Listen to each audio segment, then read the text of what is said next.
Assalamualaikum dan selamat pagi. Hari ini saya akan membentangkan tentang Malaya Union. Selepas pendudukan Jepun di Tanah Melayu, British telah kembali menjajah Tanah Melayu dengan memperkenalkan Malaya Union pada tahun 1946. Untuk maklumat anda semua, terdapat 5 sebab British memperkenalkan Malaya Union pada tahun 1946 di Tanah Melayu. Sebabnya adalah sebagai persediaan membentuk kerajaan sendiri, melahirkan pentadbiran yang licin, menjimatkan kos pentadbiran, membentuk bangsa Malaya Union dan mengawal kuasa politik orang Melayu. Seterusnya, perbincangan kita diteruskan pada bincangkan sebab-sebab Malaya Union diperkenalkan pada tahun 1946.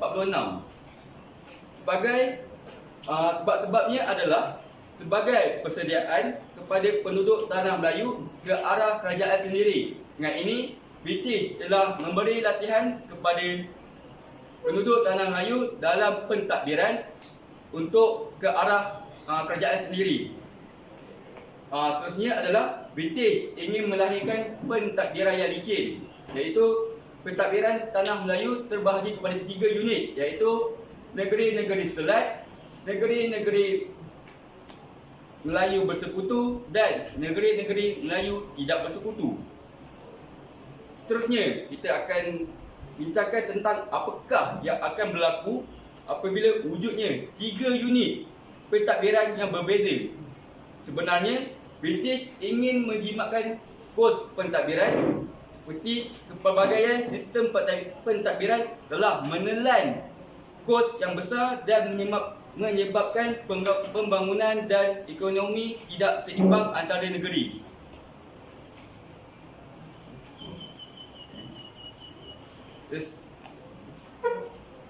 Seterusnya adalah mengapakah British ingin mengawal kuasa politik orang Melayu dengan memperkenalkan Malaya Union. Dengan ini, Malaya Union dapat mengawal kuasa politik orang Melayu dengan British ingin mengawal tekanan dan desakan orang Melayu terhadap mereka, dan British bimbang akan orang Melayu akan beralih kesetiaannya terhadap mereka dan seperti sebagaimana mereka telah tunjukkan pada zaman pemerintahan Jepun. Sebab-sebab terakhir adalah British ingin membentuk bangsa Malaya Union di Tanah Melayu. Tujuannya adalah golongan pendatang akan melupakan negara asal mereka dan menumpukan taat setia mereka pada Malaya Union di Tanah Melayu. Dengan ini, British berhasrat Malaya Union dapat menjamin penguasaan dan yang berterusan terhadap sumber ekonomi di Tanah Melayu. Seterusnya, perbincangan kita diteruskan kepada ciri-ciri atau syarat-syarat perjanjian Malaya Union. Untuk maklumat anda semua, Malaya Union ini telah diisytiharkan pada 1 April 1946 di King's House atau sekarang telah dikenali sebagai Karkosa Seri Negara di Kuala Lumpur. Pada masa itu, gubernur pertamanya ialah Sir Edward Gen. Syarat-syarat perjanjian Malaya Union adalah semua negeri-negeri Selat, negeri-negeri Melayu bersekutu dan negeri-negeri Melayu tidak bersekutu semuanya disatukan. Seterusnya, seorang gubernur British telah dilantik untuk mengetuai Malaya Union itu. Seterusnya adalah Majlis Eksekutif dan Majlis Undangan dibentuk untuk memudahkan pentadbiran. Singapura pula diasingkan kerana kepentingannya adalah sebagai pusat pelabuhan bebas. Raja-raja Melayu menjadi ahli majlis raja yang hanya membincangkan soal agama Islam dan istiadat orang Melayu. Seorang Pusuruhjaya negara telah dilantik bagi setiap negeri untuk menjadi ketua pentadbir.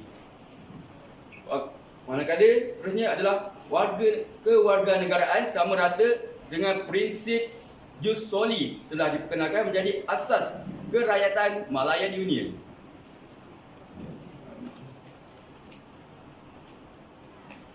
Apakah yang dimaksudkan dengan kerakyatan Malayan Union itu?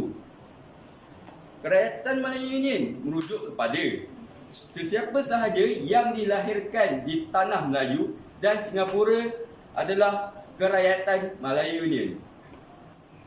Seterusnya adalah mereka yang berumur 18 tahun dan ke atas yang telah bermastautin 10 hingga 15 tahun akan diberikan kerayyatannya.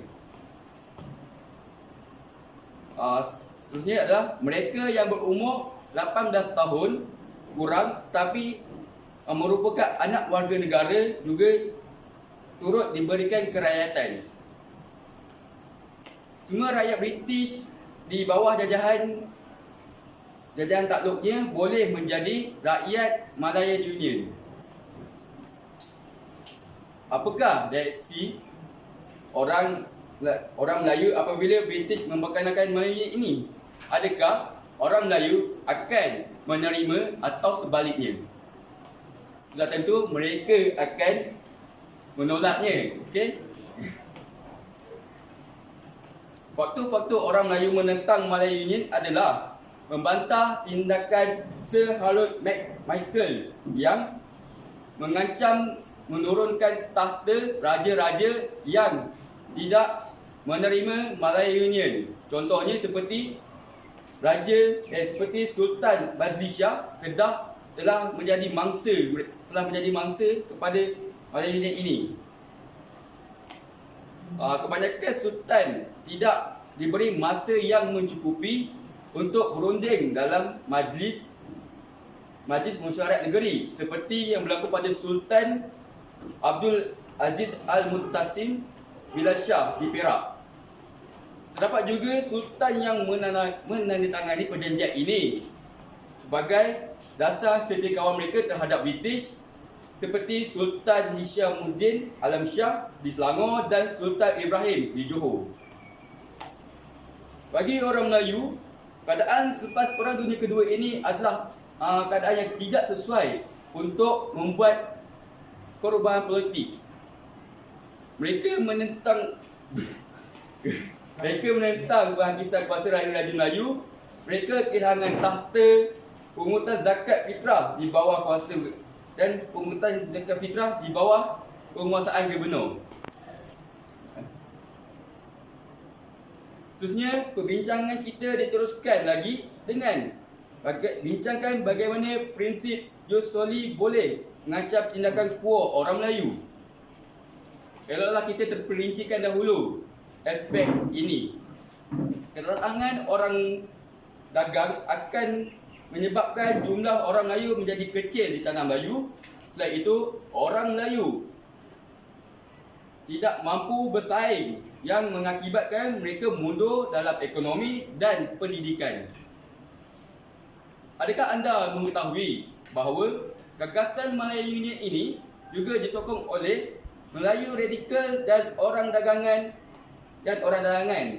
Antaranya adalah Parti Kebangsaan Melayu PKMM dipimpin oleh Dr. Burhanuddin Al-Helmi. Seterusnya adalah Angkatan Pemuda Insaf iaitu API, adalah daripada pimpinan Ahmad Bustamam. Seterusnya adalah Angkatan Wanita Sedar iaitu AWAS, pemimpin Samsiah Fakir. Mengapa orang Melayu radikal menyokong pembentukan Malayan Union ini? Sebabnya adalah mereka bersetuju dengan dasar menyatukan negeri-negeri Melayu menjadi satu unit politik untuk melicinkan pentadbiran mereka. Sebenarnya adalah mereka juga menyokong dasar sama rata akan menghapuskan hak-hak perlindungan kepada orang Melayu. Mereka juga mempercayai janji British untuk memberikan kemerdekaan di tanah Melayu. Seterusnya, mereka juga bersetuju dengan penyatuan pentadbiran agama Islam kerana hal ehwal pentadbiran Islam dapat dipermudahkan. Bagaimanakah orang Melayu menentang Melayu Union ini? Sebenarnya terdapat pelbagai cara orang Melayu menentang Melayu Union ini. Seperti kita dapat tahu, terdapat dalam melalui penulisan akhbar, iaitu Utusan Melayu, Majlis dan Warta Negara. Selain itu ada juga orang Melayu juga mengadakan demonstrasi secara damai semasa Harold McMichael mendapatkan tanda tangan Sultan-Sultan dan Raja-Raja Melayu.